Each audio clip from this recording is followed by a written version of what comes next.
से मांग की थी। हमारी ये मांग थी कि हमें 50 ईवीएम मशीन दे दीजिए आप, तो 50 मशीनें हम डेमो करके दिखाएंगे, हम दिखा देंगे कि कैसे ईवीएम हैक हो सकती है। तो ये सवाल किसी राजनेता ने नहीं उठाया, किसी सड़क पर चलते हुए इंसान ने नहीं उठाया। ये सवाल सुप्रीम कोर्ट के जो वकील हैं भानु प्रताप जी और महमूद पता है कि हम पर बेबुनियाद आरोप लग रहे हैं और ईवीएम से चुनाव होना ठीक है और जनता गलत आवाज उठा रही है, तो ईवीएम को बैन कर ये बोल दे कि इस बार जो 24 का चुनाव होगा वो ईवीएम से नहीं होगा, भाइयों बहनों, बैलेट पेपर से चुनाव होगा। ऐसा कौन सा जैमर लगा है जो उनके घर उनको दिखाई नहीं देते? एक दौर में अजीत पवार बहुत बड़े भ्रष्टाचारी थे, आज उनके साथ बैठे हैं। जो हेमंत बिस्वा शर्मा है असम के मुख्यमंत्री, कितने बड़े घोटालेबाज हैं, इनके साथ बैठे। तो इन लोगों की जांच क्यों नहीं कर रही सीबीआई और ईडी? तो क्या लग रहा है आज आप लोग जंतर मंतर पे आए हैं ईवीएम को लेकर के, क्या सरकार को क्या मेमोरेंडम देना चाहते हैं?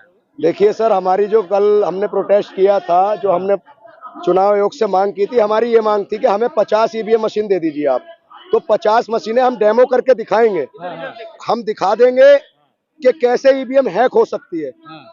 अभी आपने देखा होगा 2 साल पहले दिल्ली विधानसभा के अंदर जो सौरभ भारद्वाज जी थे, उन्होंने भी एक डेमो करके दिखाया था कि ईवीएम हैक हो सकती है। एक बात बताइए, जब इतना मॉडर्न जमाना है, जब फोन हैक हो सकता है, सर्वर हैक हो सकते हैं, रेड लाइट हैक हो सकती है, दूसरे का अकाउंट हैक हो सकता है, अकाउंटों से पैसा निकाला जा सकता है, तो क्या ईवीएम हैक नहीं हो सकती?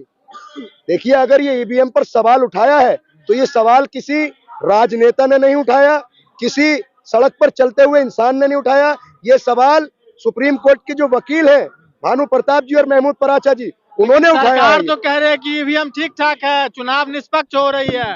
देखिए सर, अगर सरकार ये कह रही है कि ईवीएम निष्पक्ष तरीके से चुनाव करा रही है, तो अगर जनता इसका विरोध कर रही है तो इस बात को मानने में क्या दिक्कत है? अगर ये बताइए, आपके ऊपर आरोप लगता है कि आप चोर हो, आपके ऊपर और लगता है कि आपने मर्डर किया है, तो आप उन आरोपों का खंडन करोगे? आप उन आरोपों पर अपनी सफाई दोगे या आप चोर बनकर साबित रहोगे? आप जो भी अगर आरोपी नहीं हो तो उन आरोपों को खारिज करोगे। अगर भाजपा को लगता है कि हम पर बेबुनियाद आरोप लग रहे हैं और ईवीएम से चुनाव होना ठीक है और जनता गलत आवाज उठा रही है, तो ईवीएम को बैन कर ये बोल दे कि इस बार जो 24 का चुनाव होगा वो ईवीएम से नहीं होगा, भाइयों बहनों, बैलेट पेपर से चुनाव होगा। तो दिक्कत क्या आती है? क्या आप लोगों का विश्वास चुनाव आयोग पे अब नहीं रहा? देखिए, देखिए सर, बात विश्वास की आपने कही कि विश्वास नहीं रहा। इससे पहले क्या देश में एजेंसी नहीं थी? ये बताइए, ईडी, सीबीआई जिस तरीके से इनका दुरुपयोग हो रहा है, जो मिसयूज हो रहा है, अपना काम कर रही है, तो भाजपा वाले नेताओं के घर पर ऐसा कौन सा जैमर लगा है जो उनके घर उनको दिखाई नहीं देते? एक दौर में अजीत पवार बहुत बड़े भ्रष्टाचारी थे, आज उनके साथ बैठे हैं।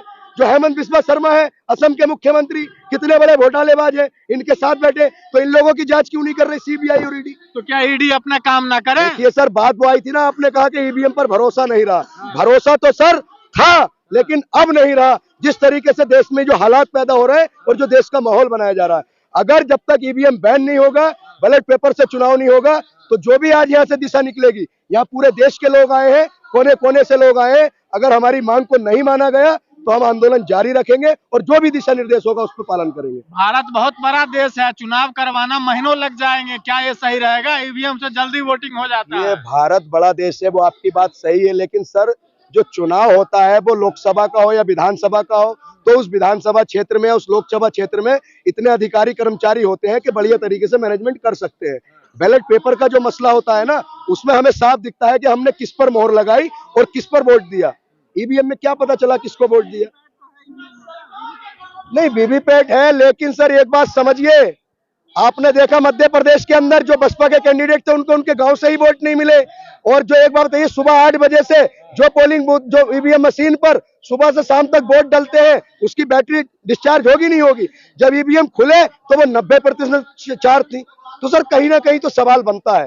देखिए, मध्य प्रदेश में किस तरीके से सरकार के खिलाफ माहौल था।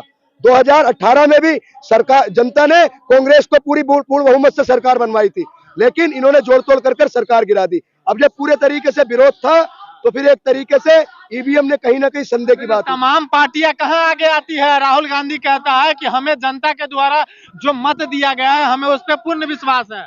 देखिए सर, हम कोई राजनीतिक संगठन से नहीं है, ये जो आंदोलन है ये राजनीतिक है और ये देश के लोगों का आंदोलन है, किसानों का आंदोलन है, वकीलों का आंदोलन है, देश के हर व्यक्ति का हर व्यक्ति का आंदोलन है। तो हम इस आंदोलन से जो भी दिशा निकलेगी, हम डरने वाले नहीं है, न झुकने वाले हैं। जब तक ईवीएम बैन नहीं होगी तो ये हमारी मांग जारी रहेगी। हम लड़ते रहेंगे, लड़े हैं और लड़े थे।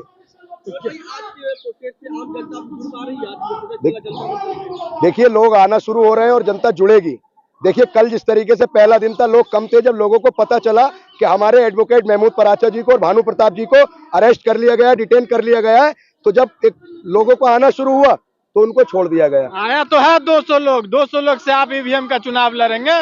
देखिए सर, 200 लोग कहाँ। देखिए, एक बात सुनिए, जब जुल्मियत का दौर होता है और जब जनता को प्रताड़ित किया जाता है, अगर इस जुल्म के दौर में 2 लोग भी काने से काना मिलाकर खड़े हैं तो मैं समझता हूँ ये बहुत बड़ी उपलब्धि है।